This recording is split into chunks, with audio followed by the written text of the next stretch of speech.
ভারত মার্কিন সম্পর্কের উত্তেজনাপূর্ণ টানাপোড়েনের মাঝেই দিল্লিতে স্বাক্ষর হলো এক গুরুত্বপূর্ণ জ্বালানি চুক্তি। যুক্তরাষ্ট্রের সঙ্গে হওয়া এই সমঝোতা অনুযায়ী আগামী ১ বছরে ভারতের মোট ব্যবহৃত তরলীকৃত পেট্রোলিয়ামের গ্যাসের প্রায় ১০% সরবরাহ করবে ওয়াশিংটন।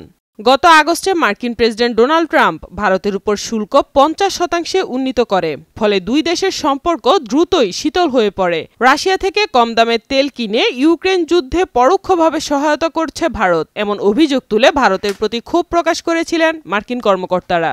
ট্রাম্প দাবি করেন, সম্ভাব্য বাণিজ্য চুক্তির অংশ হিসেবে প্রধানমন্ত্রী নরেন্দ্র মোদী রুশ তেল আমদানি কমাতে সক্ষম হয়েছেন, যদিও নয়াদিল্লি তা এখনও প্রকাশ্যে নিশ্চিত করেনি। এই অস্থিরতার মধ্যেই পেট্রোলিয়াম ও প্রাকৃতিক গ্যাস মন্ত্রী হরদীপ সিং পুরী এলপিজি আনার ঘোষণা দেন। তিনি বলেন, যুক্তরাষ্ট্রের উপসাগরীয় অঞ্চল থেকে ২.২ মিলিয়ন টন এলপিজি আনা হবে, যা দেশের জন্য মার্কিন এলপিজির প্রথম কাঠামোগত চুক্তি।